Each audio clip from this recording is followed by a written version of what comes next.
Hanggang halos 24 oras na mawawala ng tubig ang ilang lugar sa Metro Manila at Cavite. Alamin kung apektado ang lugar ninyo sa unang balita ni Dano Tingkungko. Mas maraming customer ang magkatabing laundry shop at water refilling station sa Talon 5, Las Piñas bago ang water interruption sa lugar. Mag-i-stock kami kung ano lang yung kaya nun sa tangke, yun lang po yung kaya namin ibigay sa customer. Pag naubos na wala naman kayong magawa eh. Pag walang tubig, yung expenses hindi pa rin tumitigil. Yung tao namin nagtrabaho, nagbayad pa rin kami. Pero yung walang malaking sa namin, epekto. Mga limited lang po ang kaya niyang labahan. Itigil na rin po kami.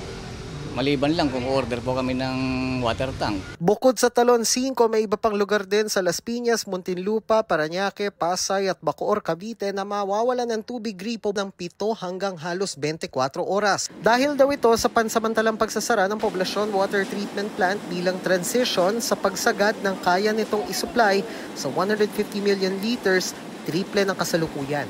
Kailangan po namin gawin yung plant shutdown para makumpleto lahat ng mga gagawin sa loob ng planta. Magde-deploy naman po ng mga water tankers. May dagdag 20 million naman ang mapoproduce ng bagong modular water treatment plant sa Putatan, Muntinlupa na kayang maglinis ng tubig mula sa Laguna Lake. Yung volume po ng water na dati namin sinusupply mula sa Angat papunta sa Cavite ay hindi na po namin ipupush yun. Ito na pong tubig galing sa Laguna Lake ang tutulong doon. And in effect, liliit po yung requirement kung sakaling magkakaroon nga po ng kakulangan sa alokasyon mula sa Angat, ay mapupunuan pa rin po namin. Malaking bagay yan lalo't sinabi kamakailan ng MWSS na posibleng bawasan ang pressure ng tubig mula sa Angat Dam ngayong tag-init. On a normal situation po ay yung pressure po natin sa tubig ay kaya pong paabutin hanggang second floor.